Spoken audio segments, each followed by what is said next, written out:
Good day and welcome to the Oxford Industries, Inc. Fourth Quarter Fiscal 2023 Earnings Conference Call. All participants will be in a listen-only mode. Should you need assistance, please signal a conference specialist by pressing the star key followed by 0. After today's presentation, there will be an opportunity to ask questions. To ask a question, you may press star, then 1 on a touch-tone phone. To withdraw your question, please press star, then 2. Please note, this event is being recorded. I would now like to turn the conference over to Brian Smith. Please go ahead. Thank you, and good afternoon. Before we begin, I would like to remind participants that certain statements made on today's call and in the Q&A session may constitute forward-looking statements within the meaning of the federal securities laws. Forward-looking statements are not guarantees, and actual results may differ materially from those expressed or implied in the forward-looking statements. Important factors that could cause actual results of operations or our financial condition to differ are discussed in our press release issued earlier today and in documents filed by us with the SEC, including the risk factors contained in our Form 10-K. We undertake no duty to update any forward-looking statements. During this call, we will be discussing certain non-GAAP financial measures. You can find a reconciliation of non-GAAP to GAAP financial measures in our press release issued earlier today, which is posted under the Investor Relations tab of our website at oxfordinc.com. And now I'd like to introduce today's call participants. With me today are Tom Chubb, Chairman and CEO, and Scott Grassmyer, CFO and COO. Thank you for your attention, and now I'd like to turn the call over to Tom Chubb. Good afternoon, and thank you for joining us. We are pleased with our results for fiscal 2023, which represent the second strongest annual earnings in our 82-year history. The conclusion of FY23 also caps the end of a 5-year period during which we delivered compound annual adjusted EPS growth exceeding 18%.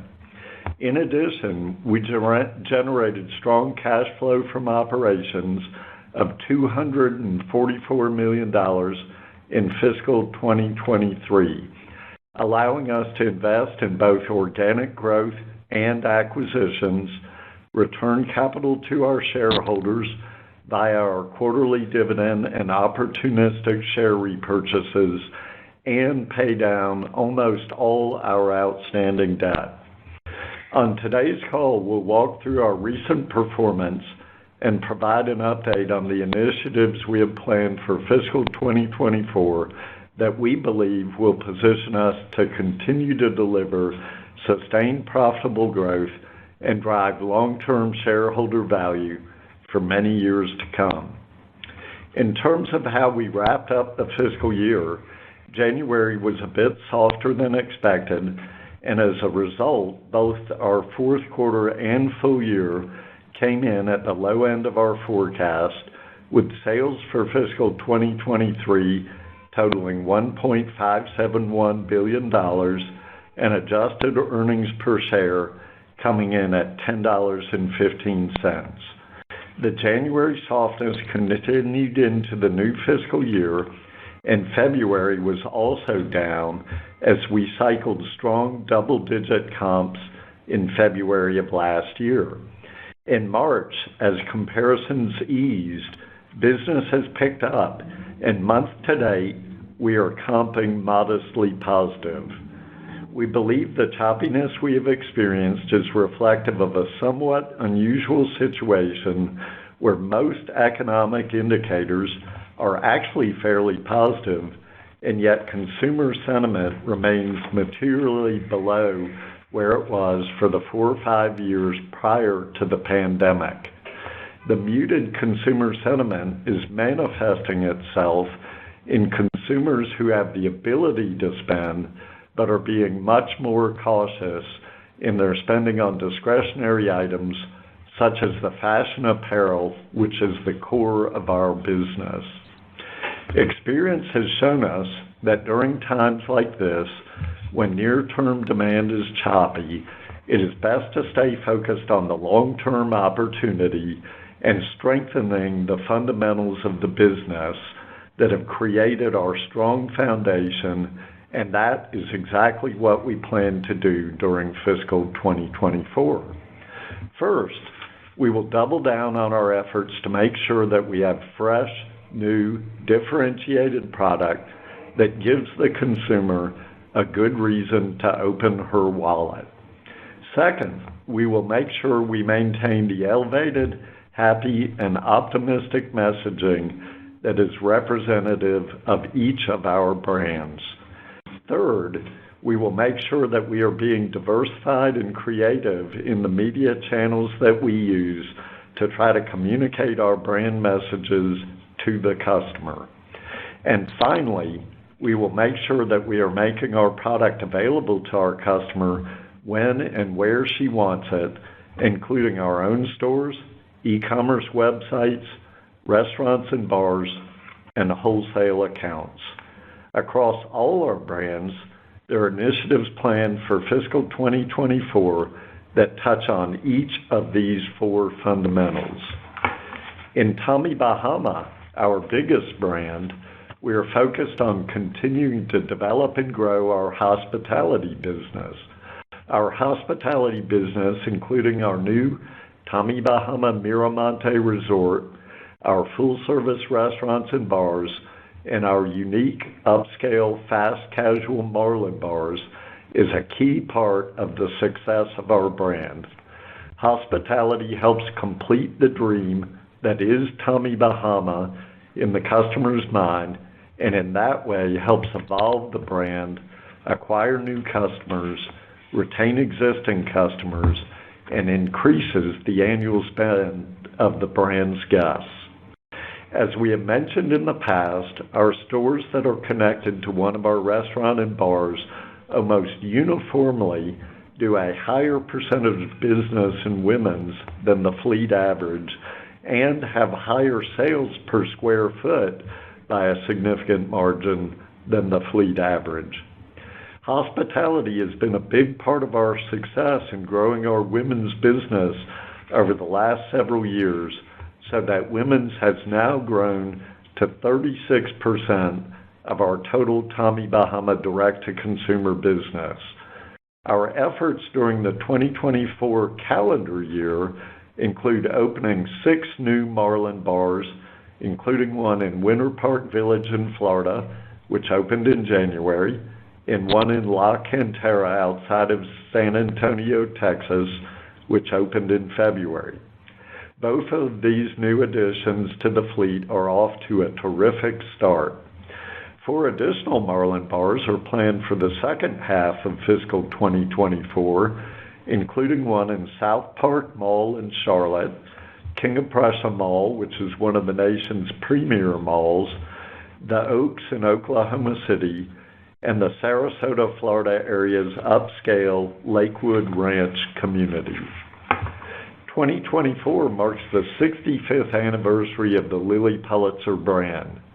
Exciting plans for the brand are already underway, including a higher-priced, more elevated capsule collection celebrating the anniversary, which has retailed extremely well and makes us believe that we have the opportunity to expand the price continuum of our assortments.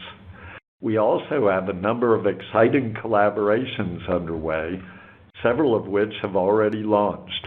On the product side, we have rolled out a Lilly Pulitzer print-wrapped Mocha America Resort Cruiser, a special edition Lilly Pulitzer Natalie's Juice, a line of Pottery Barn home goods, and a beautiful capsule collection done in collaboration with Badgley Mishka. Lilly Pulitzer and Vogue have also partnered to produce an exciting collection of collaborative media content under Vogue's Styled by Vogue banner. On the commercial front, Lilly Pulitzer remains focused on mixing things up to continue to delight and surprise the customer.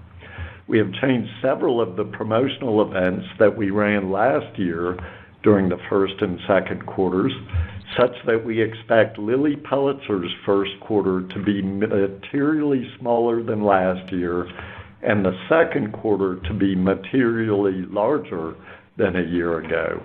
We believe this decision will make for a successful first half, albeit one that lays out across the 2 quarters differently than it did last year. In Johnny Was, we were delighted during fiscal 2023 to complete most integration activities post the acquisition. During 2024, our focus will be on enhancing the profitability of this business. The 2 main elements of this improvement plan are increasing store productivity and improving the effectiveness and efficiency of our marketing activities. Last year, Johnny Was achieved a 10% operating margin, a respectable level that we believe we can expand on in 2024 and even further in the years ahead. We remain extremely enthusiastic about the Johnny Was brand and expect it to be an important part of our ongoing objective to grow long-term shareholder value. In the Emerging Brands Group, starting with Southern Tide, during 2023, we opened a number of stores and acquired a number of our signature stores, bringing our total company-owned Southern Tide stores to 19 by the end of the year. We have plans to open several more during fiscal 2024, along with at least 1 store for the Beaufort Bonnet Company. A 2024 priority for both brands is driving performance across their newly established retail store platforms. We are also delighted to have added the iconic Jack Rogers footwear brand to the Emerging Brands Group in late fiscal 2023. Jack Rogers is a well-known brand that is based around an iconic product. The pandemic and post-pandemic years were challenging for the Jack Rogers business.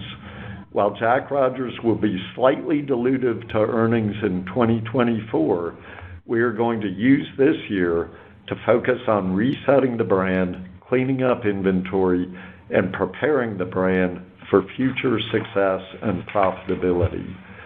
Finally, on an enterprise-wide basis, we will be working hard during fiscal 2024 on our new state-of-the-art distribution center in Lyons, Georgia, which will allow us to house and ship more of our product much closer to the markets where we do a very large portion of our business.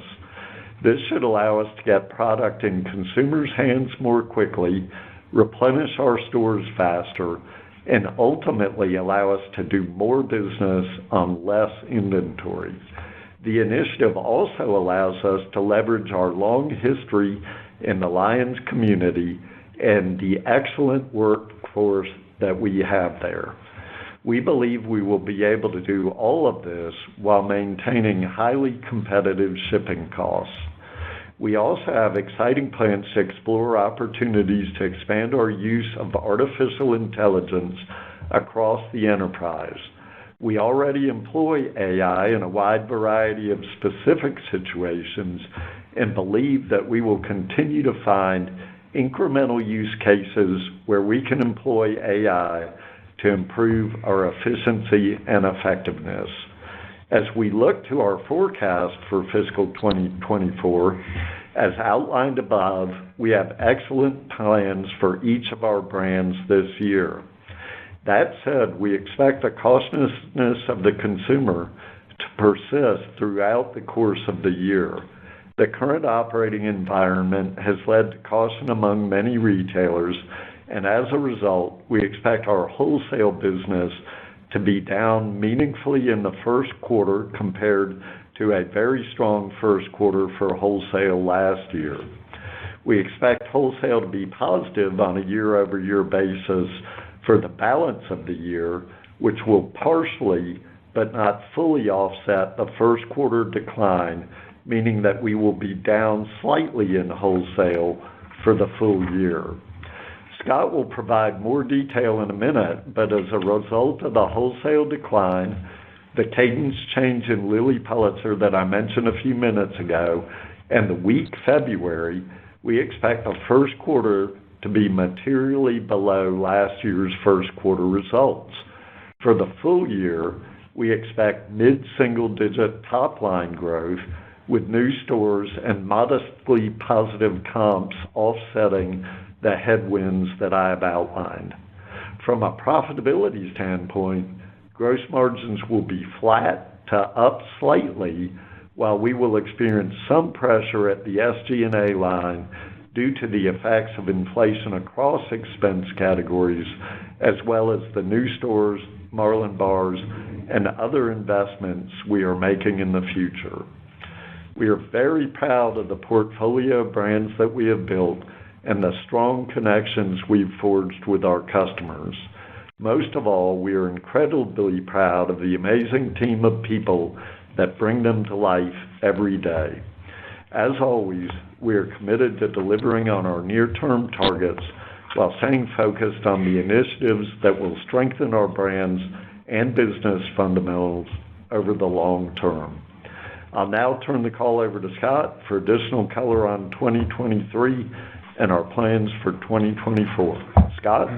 Thank you, Tom. As Tom mentioned, we are pleased to report top and adjusted bottom line results within our guidance range for both the fourth quarter and full fiscal year 2023. Despite facing headwinds from a challenging consumer environment, our operating groups focused on what they could control and delivered solid results going against positive DTC comps of 9% and 17% for the fourth quarter and full year fiscal 22 respectively. In 2023, consolidated net sales grew 11% to $1.57 billion, including an increase of $130 million in sales for Johnny Was, which we owned for 19 of 52 weeks during fiscal 2022. The 2023 net sales also includes an approximate $16 million benefit from the 53rd week, resulting in $10 million of additional gross profit. In the aggregate, Tommy Bahama, Lilly Pulitzer, and emerging brands delivered growth across most of our full-price distribution channels, with increases of 6% in restaurants that have delivered strong results all year, 3% in full-price e-commerce, and 1% growth in an especially difficult wholesale channel. Full-price bricks and mortar were relatively flat compared to 2022. Additionally, we also had increases in sales in our outlets of 5% and 3% in the Lilly Pulitzer e-commerce flash sales, both benefiting from consumers looking for deals and promotions. In addition to increased sales, we're able to expand adjusted gross margin 50 basis points to 64%, while also meaningfully lowering inventory balances. The increase in adjusted gross margin was driven by a full year of higher margin sales from Johnny Was, a decrease in inventory markdowns, and decreased freight cost. These were partially offset by increased promotional sales at both Tommy Bahama and Lilly Pulitzer. Adjusted SG&A expenses were $807 million compared to $684 million last year, with approximately $76 million or 62% of the increase due to a full year of SG&A from Johnny Was. The 2023 total also includes approximately $11 million of incremental SG&A from the 53rd week. During 2023, we incurred higher costs related to increased employment cost, advertising cost, variable cost, and other expenses to support sales growth and our expanded store footprint. The result of this yielded $216 million of adjusted operating income, or a 13.8% operating margin, compared to $234 million, or 16.6% in 2022. The decrease in adjusted operating income reflects planned growth in SG&A investments in our people and business outpacing growth in revenue. We also incurred startup losses related to the Tommy Bahama Miramonte Resort and saw modest declines in royalty income resulting from lower income from our licensing partners. Moving beyond operating income, we incurred more interest expense as a result of higher interest rates and higher average debt levels, but benefited from a slightly lower adjusted effective tax rate.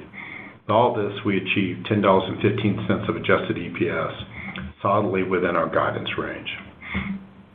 In connection with our annual impairment test for goodwill and indefinite-lived intangible assets performed in the fourth quarter of fiscal 2023, we concluded that the fair values of the Johnny Was goodwill and trade name did not exceed the respective carrying values, resulting in a total impairment charge of $111 million. The impairment charge reflects the macroeconomic challenges faced by all our brands subsequent to our acquisition of Johnny Was in September of 2022, and the significant prolonged increase in interest rates. Management strongly believes in the health and long-term prospects of the Johnny Was business despite these challenges, and are diligently looking ways to fuel growth in the business and manage expenses. I'll now move on to our balance sheet, beginning with inventory. During 2023, we were able to decrease inventories by 18%, or $51 million, year over year on a FIFO basis, while being able to expand adjusted gross margin as noted earlier. The decrease in inventories resulted from our continued inventory discipline, as well as the reduction of incremental inventory previously built into our supply chains in 2022 to mitigate potential disruptions that were largely resolved in 2023. From a liquidity standpoint, we used our robust cash flows to significantly repay our borrowings used to fund the Johnny Was acquisition. We finished 2023 with $29 million of borrowings under our revolving credit facility, down $90 million from $119 million of borrowings at the beginning of the year. Our $244 million of cash flow from operations in 2023, compared to $126 million in 2022, allowed us to reduce outstanding debt while also funding $74 million of capital expenditures, $42 million of dividends, $20 million of share repurchases, and $12 million of acquisition-related expenditures for the acquisition of Jack Rogers and 6 former Southern Tide signature stores. I'll now spend some time on our outlook for 2024. For the full year, we expect net sales to be between $1.63 billion and $1.67 billion, growth of 4 to 6% compared to sales of $1.57 billion in 2023. The increased sales plan in 2024 includes growth in all brands, with growth in the mid-single-digit range for Tommy Bahama and Lilly Pulitzer, and low double-digit range for Johnny Was and emerging brands. The growth consists of full-price brick-and-mortar, e-commerce channel growth in food and beverage and outlets. We expect wholesale sales to be challenged in 2024, with approximately $10 million in lower wholesale sales than in 2023, with reductions in the first quarter and partially offset by modest growth for the remainder of the year. We anticipate gross margins will increase slightly in 2024, including the expectation of higher proportion of full-price direct-to-consumer sales and a lower proportion of wholesale and all-price direct-to-consumer sales. These higher sales and improved gross margin are expected to be offset by increased SG&A, which is expected to grow at a rate higher than sales in 2024, primarily due to investments in people, information technology, and marketing, as well as investments in additional brick-and-mortar locations opening in 2024, including 5 new Marlin Bars. Our net brick-and-mortar count is expected to increase by approximately 25 locations. As Tom mentioned, we acquired the Jack Rogers brand in the fourth quarter of 2023. We are excited to add this iconic brand with an iconic product to our portfolio and expand our presence into the footwear category. We have diligently looked for the right opportunity in this space and believe that it is a natural fit with our stable of happy, differentiated lifestyle brands. While we believe in the potential of the brand, we do expect the brand to generate an operating loss of approximately $2 million in 2024 as we reset and refocus the business. Additionally, we anticipate lower interest expense at $3 million for the year compared to $6 million in 2023, and higher royalty and other income, primarily from a full year of the Tommy Bahama Miramonte Resort. We also expect a higher adjusted effective tax rate of approximately 25% compared to 23% in 2023, which benefited from certain favorable items that are not expected to recur in 2024. Considering all these items, we expect that operating margin will decrease modestly from 2023 levels and expect 2024 adjusted EPS to be between $9.30 and $9.70 versus adjusted EPS of $10.15 last year, with decreases in our businesses and a higher effective tax rate being partially offset by the lower interest expense and higher royalty and other income. In the first quarter of 2024, we expect sales of $395 million to $415 million, compared to sales of $420 million in the first quarter of 2023. The expected decline in the first quarter is driven primarily by a decline in wholesale sales of between $15 and $20 million compared to the first quarter of 2023 due to continued softness in that channel, the non-anniversary of a successful 30% off promotional event in Lilly Pulitzer in the first quarter of 2023, and a slow start to the year in February in our direct-to-consumer businesses, followed by improving trends in March. Many of the other factors driving our results include flat gross margin, some SG&A deleveraging, and lower interest expense of approximately $1 million will affect the first quarter, although we do expect our effective tax rate to be approximately 25% and consistent with the first quarter of 2023. We expect this to result in first quarter adjusted EPS of between $2.60 and $2.80, compared to $3.78 in the first quarter of 2023. Expanding on the investments we intend to make in 2024, I'd like to briefly discuss our capital expenditure outlook for 2024. Capital expenditures in fiscal 2024 are expected to be approximately $200 million compared to $74 million in fiscal 2023, with approximately $100 million related to the significant multi-year project to build a new distribution center in Lyons, Georgia, to enhance the direct-to-consumer throughput capabilities of our brands. The remaining capital expenditures relate to the execution on our pipeline of Marlin bars, including 5 expected to open in fiscal 2024, increases in store count across Tommy Bahama, Lilly Pulitzer, Johnny Was, and Southern Tide, and increased investments in our various direct-to-consumer technology system initiatives.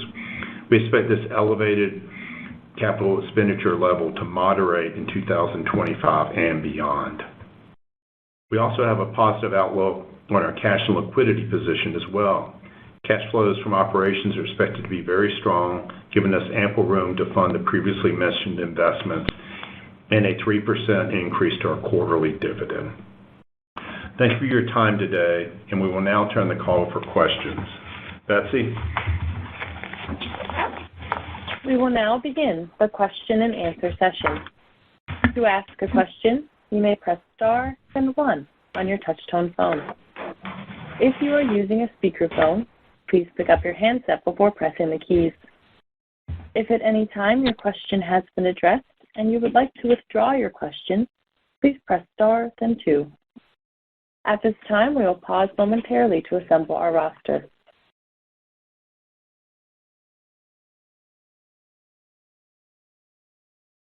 The first question today comes from Janine Stichter with BTIG. Please go ahead. Hi, good afternoon, and thanks for taking my question. Thank you for all the color on the health of the consumer and the state of the consumer. Was hoping you could elaborate a little bit more on what you saw in January and February into March. I'm curious if you saw any variance by brand, and also curious if you think weather played any role and what's driving the improvement into March. Thank you. Well, thank you for the question, Janine, and thanks for being on the call today. As we said, it was soft in January and in February. There were some variations in among the brands, but really everybody saw the softness. And I think weather probably did have some impact on that, but we believe it was a little bit more just about consumer sentiment and where they are and their willingness to spend, as we outlined in the comments.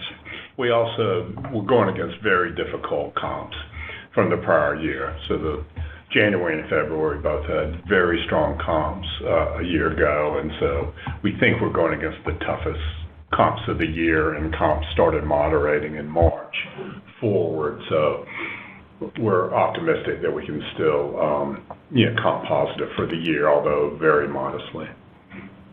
Great. And then just on the wholesale side of things, you talked about wholesale being down in Q1 and then turning positive in Q2. Just want to understand, is that pretty consistent with how you had been thinking about it? I'm just curious if you're seeing any change in tone from your wholesale partners, or if that's similar to how you've been thinking about it before.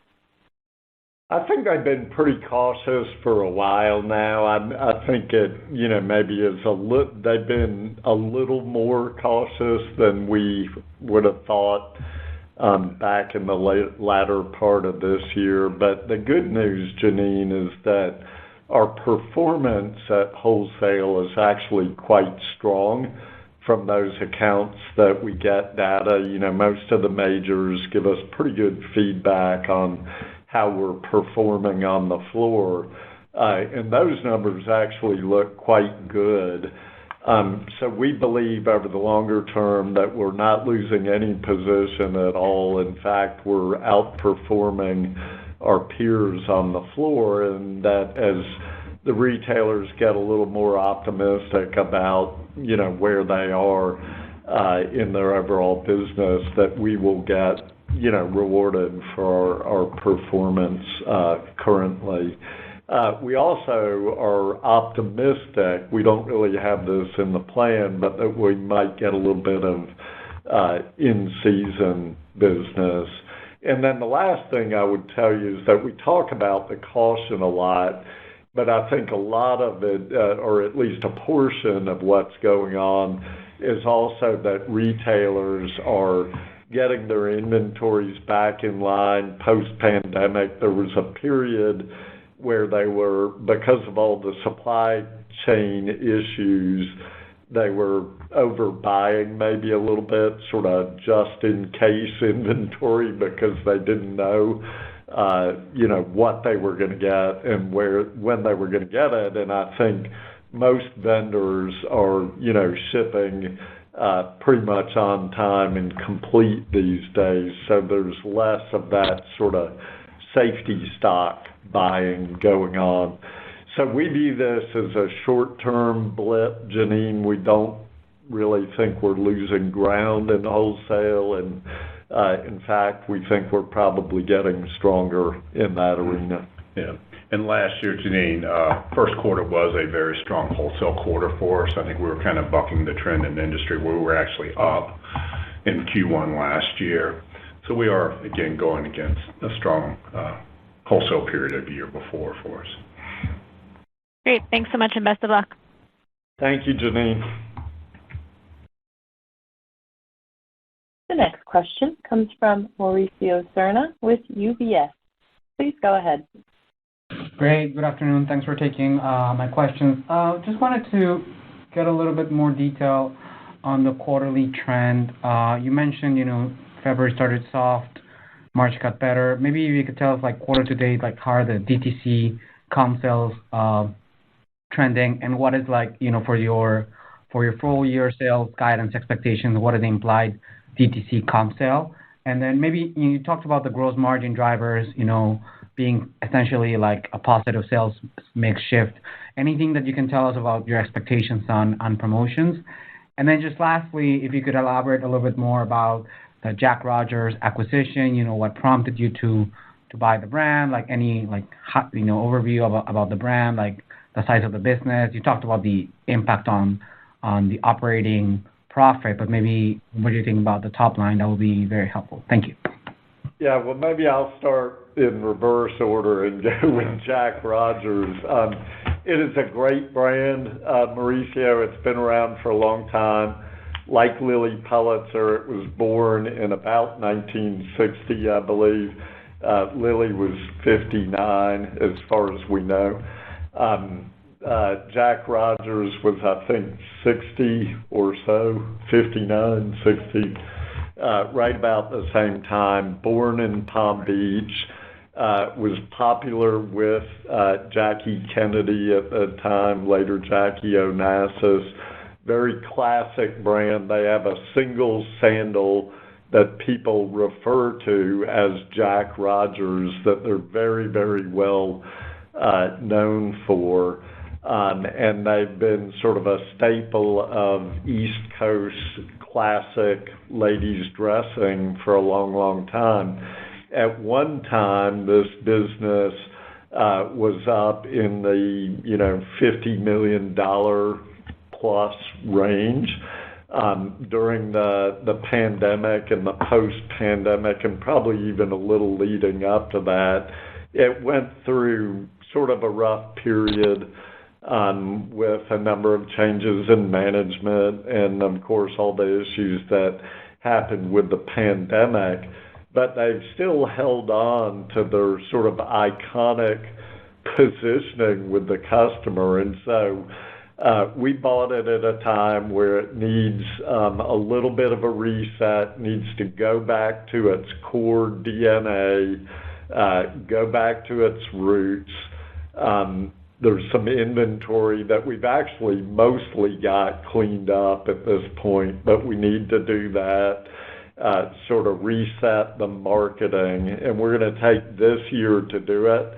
I think during this year we'll do not quite $10 million in revenue, but somewhere in that range. And then as Scott outlined, we will have a little bit of an operating loss, but I think we'll be in good shape to, from there to build the business going forward.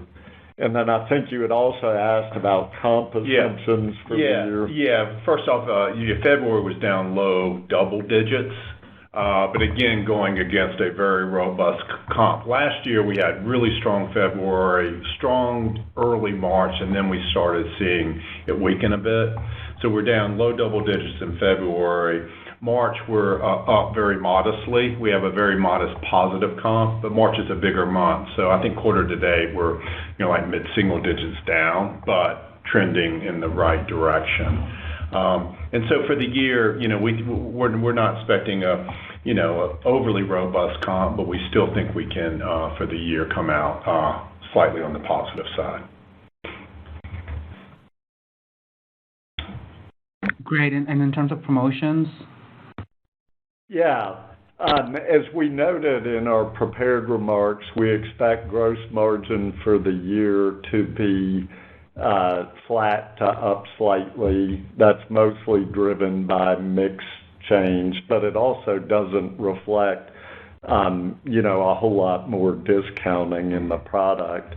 And I think that's a sign of a very healthy business. Understood. Thank you. Very helpful. Thank you. The next question comes from Ashley Owens with KeyBanc Capital Markets. Please go ahead. Hi, thanks for taking the question. I guess just to start, we've talked a little bit about promotions already, but I'm just curious as to how you're thinking about kind of the calendar from promotions relative. We've talked a little bit about Lilly and the focus there and some of the shifts that we're seeing in 1Q and 2Q. So we'd just be curious kind of to hear how that's shaking out for your other brands and if you're planning for any material shifts.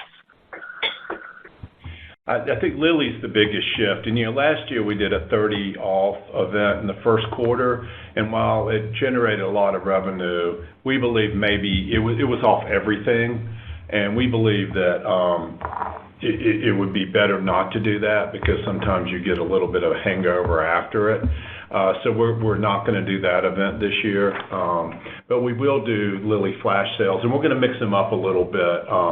But that'll be limited prior season product as it always is. So we just have some timing changes, with the biggest being between Q1 and Q2, where there'll be less dollar value events in Q1 than last year, and then Q2 probably a little bit more.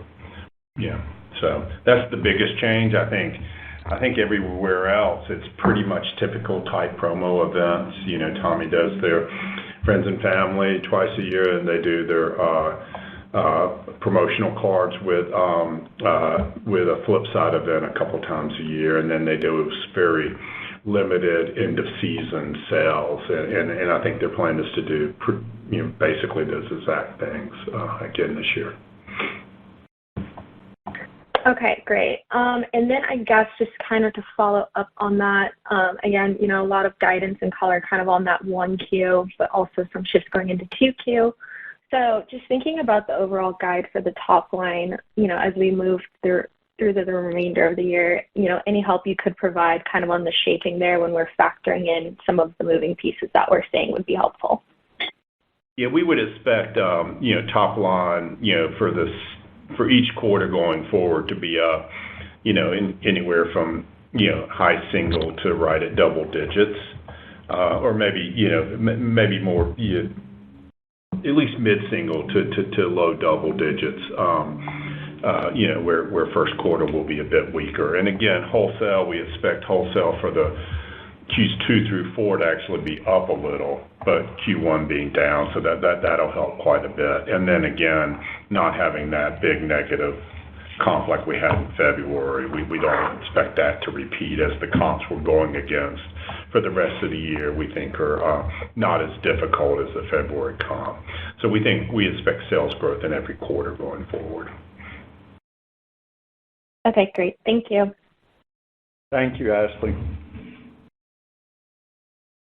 As a reminder, if you have a question, please press star, then 1 to be joined into the question queue.